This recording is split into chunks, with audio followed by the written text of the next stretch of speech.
Hello po sa lahat. Ako nga pala si Catherine. Housekeeping po ang trabaho ko dito sa Makati.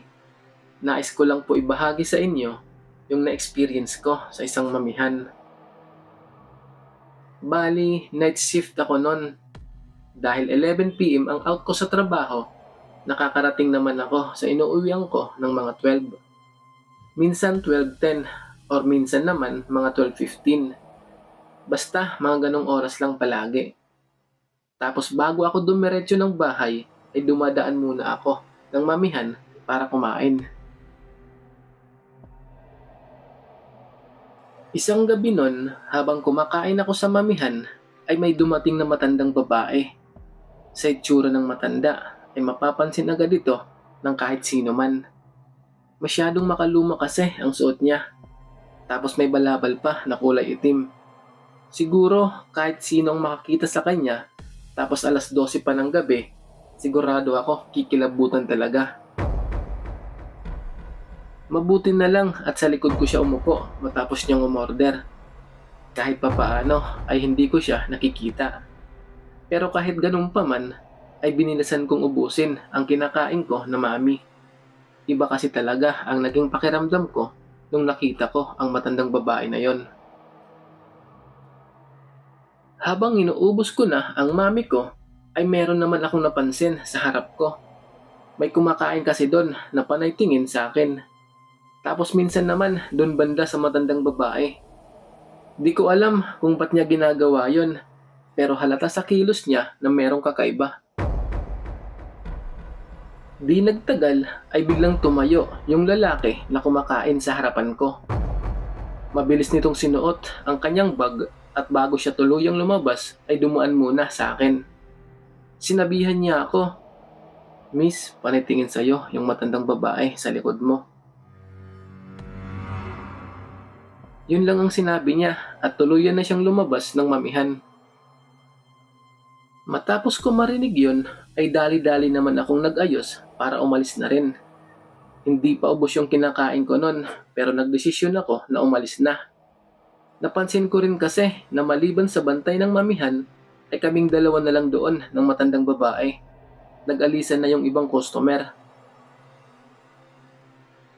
Nung tumayo ako para lumabas na sana, ay nagulat ako sa sumunod na nangyari.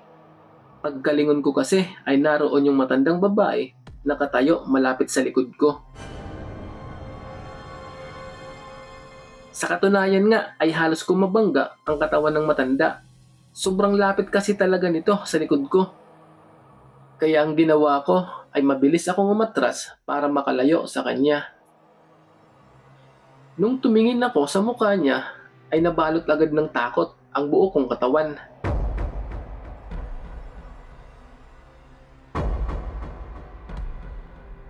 Naglalaway kasi ito habang nakatingin sa may tiyan ko. Tapos yung mapupulang mata niya, hindi man lang kumukurap.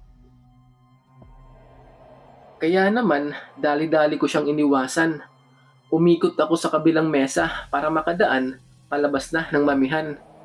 Habang mabilis yung lakad ko palayo, ay ramdam ko naman yung matinding kaba sa dibdib ko. Hindi ko alam kasi kung ba't lumapit sa akin yung matandang babae na yun. Wala akong idea, basta ang alam ko lang nun ay nakakatakot ang mukha niya. Bago tuluyan akong nakalayo sa mamihan, ay lumingon pa ako pabalik. Naroon pa ang matandang babae at hinabol ako nito ng tingin. Mabuti na lang at hindi ito sumunod sa akin kasi kung nagkataon ay baka tumakbo na ako nun. Nakakatakot kasi talaga yung mukha ng matanda na yon.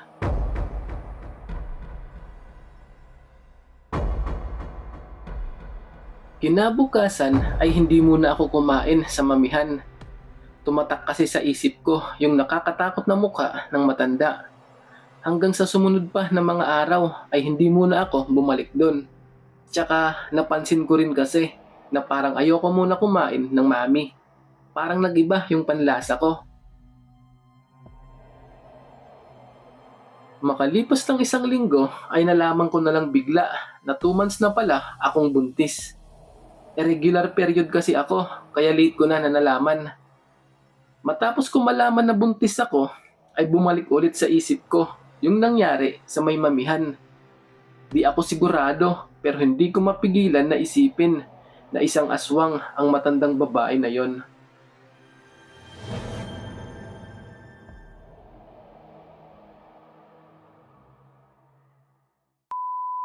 Kung nagustuhan mo ang kwentong ito, ay huwag kalimutan na mag-subscribe. Salamat!